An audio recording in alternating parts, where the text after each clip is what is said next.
What's up and welcome into the quick crash course on the Ponziani Opening and numerous traps involved into this opening. Moreover, you're highly likely to win a game in just 8 moves by using this opening. I just went to the Chess database to show you that it's not clickbait, so let's follow along the main line of chess. And here, of course, bishop c4 is the most popular move, but c3 is still relatively common. White aims to play d4 and build up this beautiful pawn center. Now, the top choice of black is knight f6. We're going to talk about other moves as well. And you do play pawn d4, having these pawns and also attacking this one on e5. Therefore, they take, you play pawn e5, attacking this pawn. So you just want to toss in this in-between move before you possibly recapture because it annoys black. Now, the knight in most cases goes to d5, and that is correct. Other moves are worse. And here you play, instead of recapturing the pawn, bishop c4, a very aggressive move putting pressure down here. As you can see, like by far the top choice is knight to b6, and here you are at the crossroad. You've got two interesting options. One is bishop takes f7, where you are taking some risk, but at the same time it's a high risk and high reward thing. You are able to win the game in 2 moves basically after that. Or you can take a more conservative approach, just play bishop b3, and after that you have a normal game of chess with also still decent attacking opportunities. But let's start off from this bishop takes f7 shocking move. Now, initially feels like just a really bad idea. However, king takes, what do you do then? Knight to g5, check to the king. And as we can see in the stats, like the 2 most common options of black are either king e8 or king to g8. And king g8 was played in 42% of games, so it's still relatively common. And what's nice for us is that this move loses the game on the spot. Just 8 moves in the game and black is lost. You just play queen b3, check to the king, and there is no way for black to avoid this checkmate. Moreover, after they play d5, you can finish the game in style with this fancy en passant capture and checkmate on the next move. Black can give up their minor piece, but after that it's still a checkmate in something like this variation. Coming back a couple moves, of course king g8 is a big blunder, even though fortunately you're gonna see it frequently in your games. Now it's much better for black to go king e8. And in this case, there is no immediate way for you to checkmate black. And if you turn on Stockfish, it will tell you that insightfully black is up a piece and it's -2 for black. However, in reality, you can see that if you play the move castle, which I recommend, it's still 61% win rate for white. Or if you recapture right here, it's 63% win rate for white. So in reality, it's still very playable because the king got stuck in the middle of the board. It moved back and forth, so it can't castle anymore. It's going to be a long-term problem for black. Therefore, you still have a lot of attacking options even after that. What I recommend you to do here is simply to castle. We don't care about material that much, we just want to attack. Now, what can black possibly do here? They could take on c3, but that rather helps you to develop your knight, which will also solidify your further attack. That's pretty cool. If they take on e5, that will deadly expose their king. You're going to bring the rook right here, and black is going to suffer. That's another bad idea.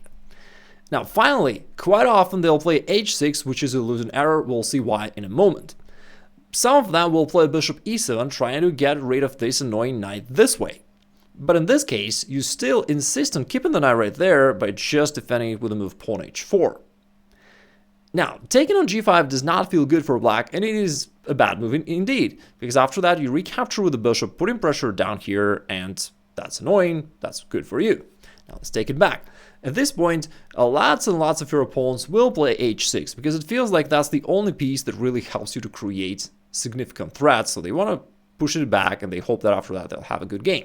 But that is a blunder, because after that you play queen h5 check, and it turns out that pawn standing on h6 versus h7 makes a big difference. With this pawn on h6, not on h7, they can't play g6 and cover this diagonal, which means that they're just lost. The king has to go, and queen take f7 checkmate. We've just covered a tricky option, and now let's go to a more solid one. So, black goes knight f6, you play d4, attacking this pawn, they take it, you then play e5, attacking the knight, they move it to the center, bishop c4, chases the knight away, knight goes to b6, and as we know, bishop takes f7 is a risky, although possibly very rewarding idea. However, if you want to play safe, you can just drop the bishop back to b3. After that, they see that you're gonna get your pawn back, so they'll probably take it, and you recapture with a knight. Now you're down a pawn, but you're more active, your pieces are controlling all these diagonals, and you're ahead in development, so you do have full compensation, and objectively it is an about equal position, balanced position, but I think that it's easier to play it with white just because it's always easier to attack than to defend. Now, here at this point, most of your opponents will go bishop b4 because they want to develop and pin your knight. So just castle, they castle as well. They feel safe at this point, but it's not the case. You go knight g5, the most aggressive option. You've got this really strong bishop putting pressure down this diagonal, and you just throw one more piece into the attack, increasing the pressure right here, but also possibly taking aim at the other pawn on h7.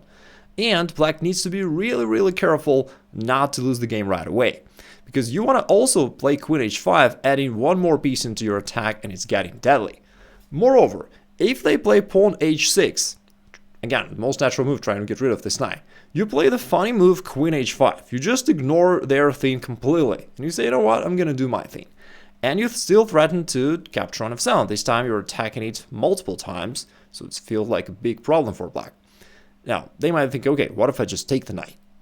Now, here comes another really deep and cool move to win the game. It's knight to e4. You just want to replace one knight by the other one. You want to play knight takes g5, and then basically queen to h7 checkmate. Now, though the threat is simple, it's not easy at all for black to stop it. In fact, it's probably impossible. I mean, theoretically, you could also play bishop takes g5 and hit the queen. That's also an option, but the main threat is just knight takes g5, queen h7 checkmate. And what can black do? Again, our bishop is really strong down here, so the pawn cannot move. If they move this pawn, by the way, that does not push the queen away, because you can play queen takes g6. And it turns out that the pawn is actually pinned, and they lose the game. So you play here, here, and then, I mean, you could win probably anyhow you want. For example, knight f6, and it's going to be a checkmate on the next move, so they'll have to give up the queen and then checkmate. Strong players, when they face the Ponziani as black, they usually don't take this pawn on d4, because that indeed allows this e5 push, and as we saw, that gives white quite a considerable initiative. So instead, they usually take the other pawn on e4. Now, we still don't recapture automatically. You play d5 first, driving away this knight from c6, and after the knight moves, only then you recapture this pawn on e5. And this position is another trap of the Ponziani, probably the main trap. And the trap is black wants to play d6, naturally wanting to get rid of this knight, as well as to prepare development of his bishop, but you don't move the knight away. You make use of this weakness, and you win the game with bishop b5, check. Now, this counter blow is the thing that black overlooked. Now, because your knight controls this square, they can't just cover their king, right? They can't play here, because bishop takes d7 would win the game. They can't do it. Let's take it back. So they have to play c6, but then you take, and now you have these deadly threats of pawn takes b7 and pawn to c7 with a discovered check. And they lose the game. So if they take, you recapture, threatening the queen, still getting ready to deliver some discovered check. They can't take right here, because after bishop takes, you just attack way too much material of black, and you win the game. It is better for black instead to play queen b6. If your opponent is capable of finding this move, they don't lose the game immediately, but they still end up with a devastating position. Now, they try to capitalize on attacking this bishop on b5 and possibly your knight on c6, but you just move the knight back with this discovered check, plus your knight defends this bishop, which means that they have to move the king, which is another disadvantage. For example, something like bishop d7, then you take it, forcing the king to be in the center of the board, and then after you just castle, you're up a pawn, and this king is deadly exposed, you're always ready to attack it on the next move, and you have a winning position. In fact, quite often they blunder, so they play something like knight g6, and then you go queen g4, this time with this double attack, and you also pick up the knight. Now, what if your opponent wasn't chasing girls in his teens, but was a fan of Anish Giri, he knows all the opening theory, he doesn't play d6, he goes knight g6. Now, although generally speaking it's considered that this equalizes for black, but still I think that there are ways to spice it up. So you can trade there, and after that, like, you could just play bishop d3 and castle, that's fine, but I think queen e2 is more interesting. You're pinning the knight down to the king, and you threaten f3. So that's another little trick. If they try to defend it somehow, then f3 would win the knight and the game. Now, let's go back. Queen e7 is the correct move, but after that, like, they have a hard time untangling all these pieces somehow, and you can just play bishop e3, and you plan to go possibly knight d2 and castle queenside. And what I love about this variation is that it usually puzzles your opponents. They can't play standard opening moves, right? Because the bishop got stuck here. Like, if they won't move the queen away, that would again possibly expose their king. So it kind of feels unclear for black of what to do, and they often play wrong moves and just lose the game very badly. Generally speaking, I noticed that on a level below 1600, like quite often people are not well familiar with positional play. They feel that it's something very intricate for GMs, and so you can win even equal positions very easily if you just know several main guiding principles of positional play. I taught them to kids, by the way, and they got it really quickly. So if you want to learn this, I've got a free masterclass where I teach all that. I'll leave a link down below in the description and you can check it out. Strangely enough, the second most popular move for black to play here is bishop c5. Black play by analogy with the Italian game, but here it's really a bad mistake because it walks right into the move d4, which you intended to play. Moreover, I recommend that you play another, although d4 is definitely fine, but it turns out that knight takes c5 could be even stronger. Now you temporarily sacrifice the knight because in the next move you play d4 and you're going to get it back. Now what can they do? I mean, if they take right here, you recapture, now you attack the knight, you've got a strong pawns, you're always ready to push them forward and to keep chasing those knights away, you've got two bishops, like a completely dominant position. That's pretty cool. Now, if instead black goes bishop d6, that is usually the right reaction to this kind of a tactical sacrifice on e5. But in this case, it doesn't work, because you can take there and follow up with f4. And actually your pawn on c3 plays a good role in limiting this bishop. And you can possibly even push pawns forward, like if they drop it back, you're ready to even push it forward and keep winning more temples and keep pressing black. Now, I'd recommend that you first play bishop e3. Why? Because if you play e5 right away, they can play bishop c5 and put the bishop to this nice diagonal. So instead, you can first play bishop e3, taking control of this square, and then on the next move you can play e5, and now it's really uncomfortable. Again, pretty difficult for black to figure out how to even develop his pieces. Like knight e7 feels awkward, would lock the bishop completely. If knight f6, this is what they often do, e5 just wins the game because of this double attack. Some of your opponents are not familiar with the opening theory. As you can see, sometimes it's relatively complicated, and they wish to just play simple opening moves. Now, they see that bishop c5 is not an option because of d4, so they just play d6, saying, okay, I'm going to solidify my center. And then, of course, you happily play d4, establishing your strong presence in the center of the board, and then the most played thing that black does here is they trade and go bishop g4.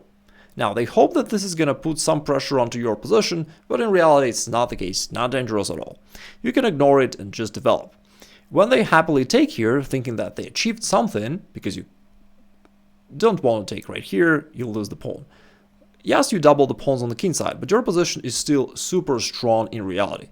Now that solidifies your center even more. You've got two very powerful bishops that control half of the board. You've got this semi-open file for your rook, and the strong center that controls a bunch of squares in the middle of the board. And based on all these arrows that I've drawn, you can see that you are actually dominating the board completely. Moreover, there is an interesting technique which is worth knowing. After your opponent plays something, let's say knight f6, you use the zigzag technique against a pin. So like tried to pin you with bishop g4, they went to the king side, and you use the zigzag technique, you go to the queen side and you attack them there because the queen side was left undefended. So you play queen a4, and you also pin their knight, but you also want to play d5 and just win it. And black's actually in big trouble right now because it's not easy to stop it at all. You're also ready to play bishop b5 possibly and pile up against this knight on c6. If they play queen d7, there are many ways that you can use here. You could play bishop b5 and d5, that's also pretty cool. But h4 is another interesting way, because black often misunderstands the reason of this move. They just think that it's a weird move to play. But in fact, you prepare bishop h3.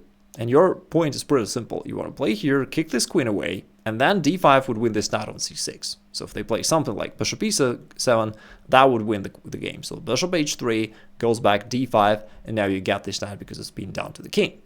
Now let's take it back. Sometimes they'll try to move the queen out of this pin by going castle queenside, but funnily enough, they walk into the other pin, bishop h3, and this time we're winning the queen. If you're facing more advanced level opponents, they might play pawn d5, which is a move that GMs love playing. It's more aggressive, and black capitalizes on the fact that you don't have your knight on c3 because the square is obstructed by the pawn. Now after d5, what you do here is you don't want to just recapture, that would only help black to bring their queen out. Instead, you bring your queen out, pinning the knight, and preparing the counter blow knight takes c5. Now, fortunately for us, most of your opponents don't know what to do here, and they're going to play the wrong move, pawn takes c4, after that knight takes c5 is really strong. Now, you make use of this pin, you threaten knight takes c6, and also you threaten queen takes c4. So that is exactly what's going to happen in the majority of your games. They're going to play bishop d7, just trying to defend right here, But now you take the bishop, you play queen takes e4, check to the king, and you're up a pawn with, two bishops, drawn center, and you have a really great game. So play bishop e7, you go d4, then you develop bishop d3, castle, and like Stockfish already shows that it is completely winning for white, because indeed you have strong center, two bishops, and all the advantages that you typically want to get. In the past, people used to believe that in this position black can hold with queen to d5, and even some GMs played this move, because it feels like it defends this pawn, this knight on c6, and counterattacks your knight on e5. Like, what more can you expect from a single move? But things are still very tricky, and you still have a very juicy way to develop your attack. You take here on c6. Now they can't recapture the queen, because then bishop b5 would skew the queen and win the game. So that's not an option. They have to double their pawns, which is nice for you because these pawns are all weak. You play bishop c4 with a tempo, attacking the queen. It has to guard this pawn on c6, so they drop the queen back. Then you play d3, kind of pretending like you just want to trade. And black take here, but then you castle. It turns out that you sacrifice the pawn temporarily because you also wanted to open up this file, or maybe you want to put the rook to d1 and then capture here and attack the queen. Because they always have to defend this pawn on c6, that is actually pretty bad. For example, they play knight f6, and now you have another cool move, bishop f4. You attack the queen, and you sacrifice the bishop, because if they move the queen away ever, you always play queen c6 with this double attack. You see there are traps here literally at every turn for your opponent, so it's very difficult for an unprepared opponent to play it. And for a prepared opponent, it's hard to play it against you anyway, because you've watched this video with a lot of juicy traps. So bishop f4, we attack the queen. If it drops back, then we can play bishop d3. Once again, offering this time the other bishop with the same idea. If they move the queen away, queen takes c6 would win. If they play bishop e7, you can still harass them once more, this time with bishop f5. Like, it's hilarious that you just keep sacrificing your bishops at every turn. And like, if they move queen to d5, you can play c4, still kick it away. So at some point they'll have to take right here, but then queen to c6, and after they cover with anything, bishop, knight, queen, you just take on a8, also attacking right here. Let's say they castle, and now, you can play any move, you just need to defend this bishop. Let's say you can play safe, queen f3, and now you're up a roll, you won the exchange, a pawn, and you have a technically winning position. Alright, so what is the right way for black? Well, one of the good ways for black to play this is to play bishop d7, to neutralize the spin. This involves sacrificing this pawn on d5, and at first feels unpleasant because you attack the knight, but what saves the day for black is that they can go knight d4 with this discovered attack. Now they also want to take your knight and ruin your pawn structure, so you bring the queen back to d1. Now this knight is attacked, they have to trade, and what we've got here is that you won a pawn, but black is slightly ahead in development, and it's a balanced, approximately equal position.